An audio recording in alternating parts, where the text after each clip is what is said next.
Oi, gente. Meu nome é Manuela e eu decidi gravar alguns vídeos falando sobre Jesus, sobre a palavra de Deus. E esse é o meu primeiro vídeo. E então me perdoem se acontecer alguma coisa, sei lá, cair alguma coisa ou eu entrar num vácuo e esquecer o que eu ia falar, porque é o meu primeiro vídeo aqui, assim. E eu quero falar sobre a primeira epístola do apóstolo Paulo aos Tessalonicenses. Essa carta o apóstolo Paulo escreveu na sua segunda viagem missionária e ele estava em Coríntio quando ele escreveu. Acredita-se também que essa foi a segunda carta que ele escreveu. O apóstolo Paulo ele passou por Tessalônica e ali ele fundou uma igreja. Durante 3 sábados seguidos, o apóstolo Paulo ele ia pregar na sinagoga, ele pregou lá. E através da pregação do apóstolo Paulo, muitas pessoas se converteram e tornaram-se cristãs. Muitas mulheres importantes e ricas. Tessalônica era uma cidade bem importante.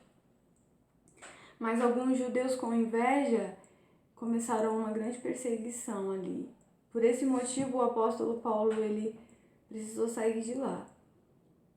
Mas o apóstolo Paulo, ele escreve uma carta a esses crentes, a essa igreja que ele fundou, que é 1 Tessalonicenses. E ele começa essa carta com muito carinho, é uma carta bem carinhosa, ele começa agradecendo a Deus pela vida deles. O apóstolo Paulo, ele não pôde voltar lá, então ele enviou Timóteo, que trouxe notícias deles. E ali, quando Paulo recebeu as notícias, foi que ele escreveu essa carta. 1 Tessalonicenses, capítulo 1, a partir do versículo 2. Sempre damos graças a Deus por vós todos, fazendo menção de vós em nossas orações, lembrando-nos sem cessar da obra da vossa fé, do trabalho, da caridade e da paciência da esperança em nosso Senhor Jesus Cristo, diante de nosso Deus e Pai, sabendo, amados irmãos, que a vossa eleição é de Deus, porque o nosso Evangelho não foi a vós somente em palavras, mas também em poder e no Espírito Santo e em muita certeza, como bem sabeis quais fomos entre vós, por amor de vós. E antes de continuar, eu queria fazer uma oração com vocês.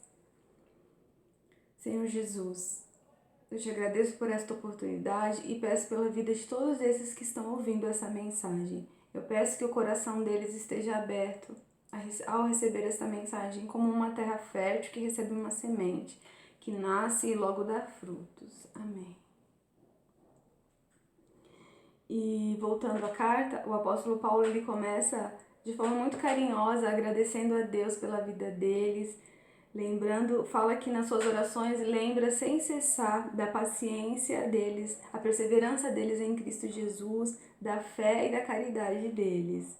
E aí no versículo 4 ele diz: sabendo, amados irmãos, que a vossa eleição é de Deus, aqui ele diz que Deus que escolheu eles. Aí ele continua no 5 falando, porque o evangelho que eles receberam, que o apóstolo Paulo ensinou lá, não foi recebido com meras palavras, mas foi recebido de forma poderosa. E o Espírito Santo ele estava ali sempre falando com eles e mostrando para eles que o que eles estavam ouvindo era verdadeiro. Aí no versículo 6 diz: e vós fostes feitos nossos imitadores. Então, todo o evangelho que eles ouviram ali gerou tantos frutos na vida deles que eles passaram a ser imitadores de Paulo e eles passaram a imitar Jesus também.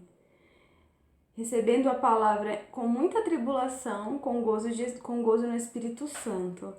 Apesar de tudo isso ter acarretado a eles tantas perseguições, ainda assim eles recebiam essa palavra com a alegria do Espírito Santo. De tal maneira que fostes exemplo para todos os fiéis na Macedônia e Acaia. A vida deles se tornou exemplo nas regiões vizinhas. No versículo 8 disse: porque por vós soou a palavra do Senhor, não somente na Macedônia e Acaia, mas também em todos os lugares a vossa fé para com Deus se espalhou, de tal maneira que já dela não temos necessidade de falar alguma coisa. Então a palavra de Deus soou através da vida deles. Eles divulgaram a palavra de Deus em muitos lugares e a fé deles para com Deus se espalhou, as pessoas falavam sobre isso. Aí no versículo 9, porque eles mesmos anunciam de nós qual a entrada que tivemos para convosco, e como dos ídolos vos convertestes a Deus para servir o Deus vivo e verdadeiro, e esperar dos céus a seu Filho, a quem ressuscitou dos mortos, a saber Jesus, que nos livra da ira futura. Aqui ele fala que as pessoas comentavam de como ele foi bem recebido, né, com os tessalonicenses, e as pessoas comentavam sobre a conversão deles, né, que tinha sido algo tão poderoso que eles abandonaram todos os seus ídolos, abandonaram a idolatria e passaram a servir a Deus. As pessoas comentavam sobre isso e falavam de como eles estavam esperando ansiosamente a vinda de Jesus.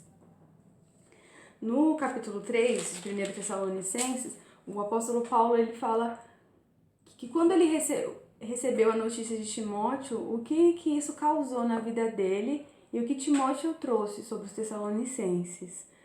No capítulo 3, no versículo 6, diz assim: vindo, porém, agora Timóteo de vós para nós e trazendo-nos boas novas da vossa fé e caridade e de como sempre tendes boas lembranças de nós, desejando muito ver-nos como nós também a vós. Então Timóteo menciona a fé e a caridade deles. Isto mostra o quanto eles estavam firmados em Jesus, porque passando por tantas perseguições ali, a fé deles foi mencionada por Timóteo, porque era algo que se destacou, e a caridade também. Mostra que eles estavam focados em Jesus, olhando para Jesus, o amor deles não se esfriou, e eles continuavam firmes no Senhor. No versículo 7, por esta razão, irmãos, ficamos consolados acerca de vós, em toda a nossa aflição e necessidade pela vossa fé, porque agora vivemos, se estáis firmes no Senhor. Aqui o apóstolo Paulo fala que recebeu as boas notícias sobre eles como consolo para as aflições e necessidades que eles estavam passando ali. Para ele foi um consolo saber que os tessalonicenses estavam firmes em Deus.